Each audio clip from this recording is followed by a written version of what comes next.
So we have reached towards the end of the chapter and we need to summarize it with a very important question, like a kind of a 95% surety is asked in the exam. The question is, मैं लिख देती हूँ, differentiate between plant cell and animal cell. आता है question exam में as a 3 marker. ठीक है, differentiate between plant and animal cells. So let us see what are the differences and in a way it will help us to summarise the entire chapter. So plant cell. Okay, so first we are going to talk about which are those parts, components, organelles which are absent or present.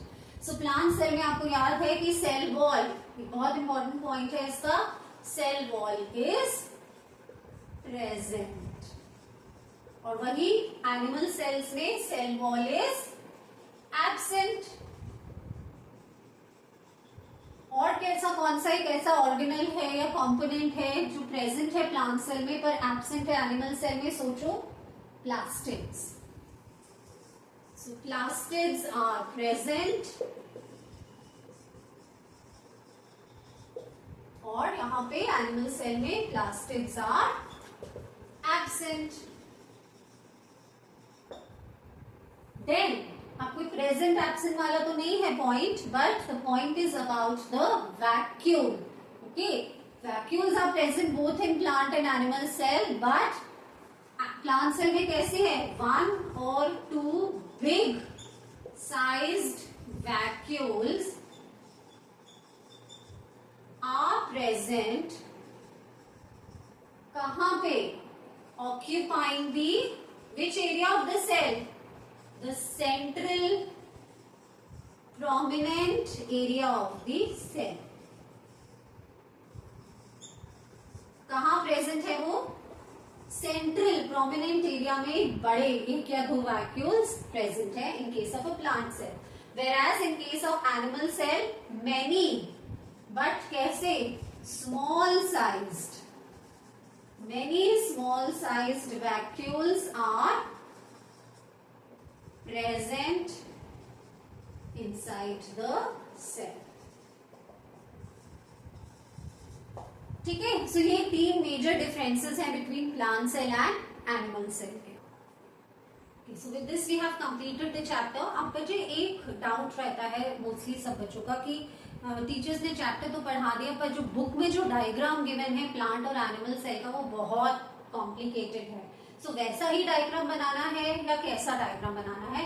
So that I will tell you. You do not have to make that bookish diagram. जरूरी नहीं है, compulsory नहीं है. आप simple diagram भी बना सकते हैं. During the course of our teaching मैंने आपको हर एक ऑर्गेनल का स्ट्रक्चर ड्रॉ करके बताया है, बस उसकी पोजिशनिंग आपको सेल में कर देनी है. फॉर एग्जाम्पल अगर हम डायग्राम बनाए ऑफ अ प्लांट सेल, ठीक है, सो स्टार्ट कैसे करोगे आप? डेफिनेटली एक पहले मेम्ब्रेन बनाओगे. ठीक है, जो मैं डायग्राम बना रही हूँ बस वैसा आप बना दोगे, it's more than sufficient. Label जरूर करना है. सो आपने एक प्लाज्मा मेम्ब्रेन बनाया और आपको पता है कि इसमें एडिशनल लेयर भी होती है. सो हम यहाँ पे 2 लेयर्स बनाने वाले हैं. ठीक है, सो वो 2 लेयर्स कौन सी हैं आपको पता है. आउटर लेयर इज दी, मैं लेबल करती रहती हूँ साथ के साथ, सेल वॉल. और जो इनर लेयर है वो कौन सी है? That is the cell membrane या फिर प्लाज्मा मेम्ब्रेन, कुछ भी लिख सकते हो. अब क्योंकि ये प्लांट सेल है तो इनर सेंट्रल पोजीशन किस चीज ने ऑक्यूपाई की है? कौन से ऑर्गेनल ने ऑक्यूपाई करी है? वैक्यूल ने. सो आपने क्या करना है, एक बड़ा सा ऐसे सेंट्रल पोजीशन, ओके, वैक्यूल बना देना ऐसे. सो ये हो गया आपका वैक्यूल. ठीक है, अब क्या बचता है? बाकी के जितने भी ऑर्गेनल्स हैं वो बचते हैं, जैसे कि प्लास्टिड्स हैं जो कि सिर्फ प्लांट सेल का पार्ट है, एनिमल सेल का नहीं. मैंने आपको स्ट्रक्चर बताया था प्लास्टिड का कैसा दिखता है. 2 मेम्ब्रेन्स हैं, स्टैक्स हैं थाइलाकोइड के और आपस में वो कनेक्टेड है ऐसे लैमेले के थ्रू. ठीक है, सो ऐसा ही इसका स्मॉलर वर्जन आप कहीं पे भी यहाँ साइटोप्लाज्म में लोकेट कर दोगे, ये जो सारा पोर्शन है। सो आपने यहाँ पर ऐसे बनाया, ठीक है। डबल मेम्ब्रेन ऐसे दिखाने की जरूरत नहीं है, बनाना चाहो तो बना सकते हो पेंसिल से बहुत माइन्यूटली और ऐसे, ठीक है। ग्राना, स्ट्रोमा और ऐसे उसको कनेक्टेड दिखा दिया आपने। सो ये हो गया आपका प्लास्टिड, ठीक है। और क्या प्रेजेंट है, माइटोकॉन्ड्रिया प्रेजेंट है। माइटोकॉन्ड्रिया का स्ट्रक्चर कैसा होता है, आउटर कॉन्टिन्यूस मेम्ब्रेन और inner membrane is highly folded, ऐसे, ठीक है, राइट। तो ये हम बना देते हैं, तो सपोज चलिए हम यहां बना देते हैं। और ऐसा नहीं है कि सिर्फ एक सेल में एक ही माइटोकॉन्ड्रिया होता है, मैनी होते हैं। तो यहाँ ये लेबल करती रहती हूँ मैं साथ साथ। ये मैंने क्या बनाया, प्लास्टिड, और ये मैंने क्या बनाया, माइटोकॉन्ड्रिया, ठीक है। अब और क्या है, एंडोप्लाज्मिक रेटिकुलम। तो एंडोप्लाज्मिक रेटिकुलम का स्ट्रक्चर आपको याद होगा कैसा था, ऐसे ट्यूब्यूल से, ऐसे, बस। तो फिर ऐसे ट्यूब्यूल्स ही बनाने हैं हमने, तो ये बना देते हैं यहाँ पर कहीं पे, इधर बना देते हैं,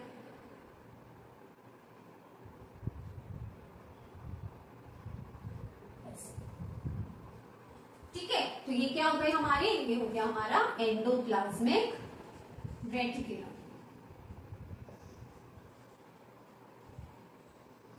फिर हमने बनाया था गोल्गी एपैरेटस। गोल्गी एपैरेटस कैसा दिखता है, सो अगेन ट्यूब्यूल्स हैं ऐसे, सेम काइंड ऑफ लेंथ के, इस तरीके से। सो ये दिखा देते हैं, चलिए यहां पर बना देते हैं,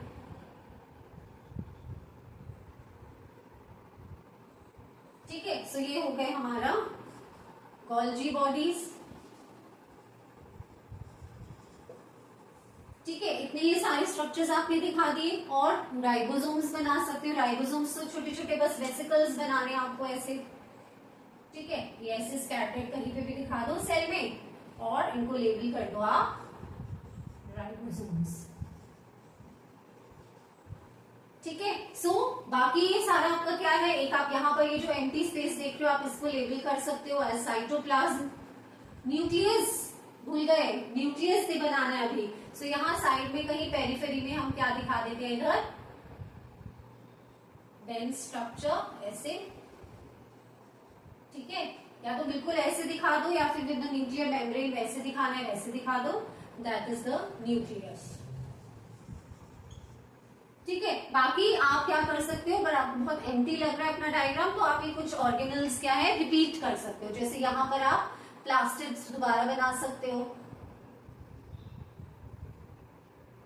ठीक है। ये लैमेला उसका हो गया, ठीक है। यहाँ इधर उधर कहीं माइटोकॉन्ड्रिया एक आधा और बना दो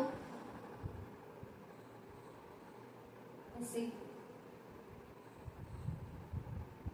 माइटोकॉन्ड्रिया बना दिया आपने। सो इस तरीके से आप अपना जो डायग्राम है थोड़ा फिल कर सकते हो।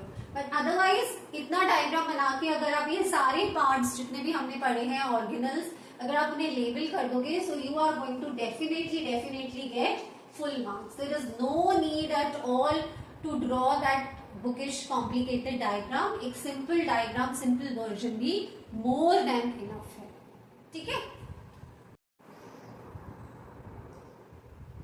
सिमिलरली अब मैं इसी डायग्राम को अगर थोड़ा सा मॉडिफाई करूं और मैं ट्राई करूं, instead of plant cell, now let us draw the animal cell. तो मैं क्या चेंजेस लेकर आऊंगी इसमें, देखो आप खुद सोचो। मैं सबसे पहले क्या करूंगी, I will change the position of the vacuole. मैं इतना बड़ा वैक्यूल सेंट्रली लोकेटेड नहीं बनाऊंगी, रैदर मैं सेंट्रल पोजीशन पे क्या दिखाऊंगी, a well defined nucleus and chromatin, ठीक है। तो ये एक चीज करूंगी मैं, ठीक है।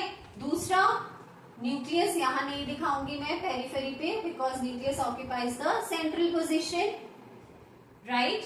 Rather the vacuoles are scattered here and there inside the cell. So ये हो गया हमारा वैक्यूल। दूसरा मेजर चेंज मुझे जो करना है, I can not show the plastids, right? I'm not supposed to show plastids in the animal cell. तो जो भी प्लास्टिड बनाए हैं वो हटाने हैं और क्या हटाना है? Cell wall. So I cannot show the cell wall. Plasma membrane भी रब हो गया, मैं दोबारा बना देती हूँ. तो सिर्फ एक ही लेयर मैं दिखाने वाली हूँ अपने सेल की. And that layer is what? That layer is the plasma membrane. So let's check कि सही है या नहीं. Plasma membrane, correct. Endoplasmic reticulum in an animal cell, correct. Chromatin, correct. Ribosomes, correct. Mitochondria in an animal cell, correct. Golgi bodies in an animal cell, correct. Cytoplasm labeling, correct. And vacuole. ठीक है, थोड़े से बहुत सारे vacuoles आप इधर उधर scattered बना सकते हो. Lysosomes बना सकते हो. Lysosomes भी plant cell में नहीं होते हैं, animal cells में ही होते हैं. And they are like this digestive, little bigger in size. Digestive enzymes containing granules. तो इसे आप लेबल कर सकते हो lysosomes. ठीक है, सो ये हो गया आपका एनिमल सेल का diagram. That's it. So okay children, with this we have completed this chapter fundamental unit of life. I hope आपको बहुत अच्छे से समझ आया होगा. And if there is any doubt you do ask me in the comment section. Also मेरी request है कि आप लाइक करें, शेयर करें, सब्सक्राइब करें, क्योंकि आप ये जब करते हैं तो एज अ टीचर मुझे मोटिवेशन मिलता है और भी अच्छा कंटेंट बनाने का.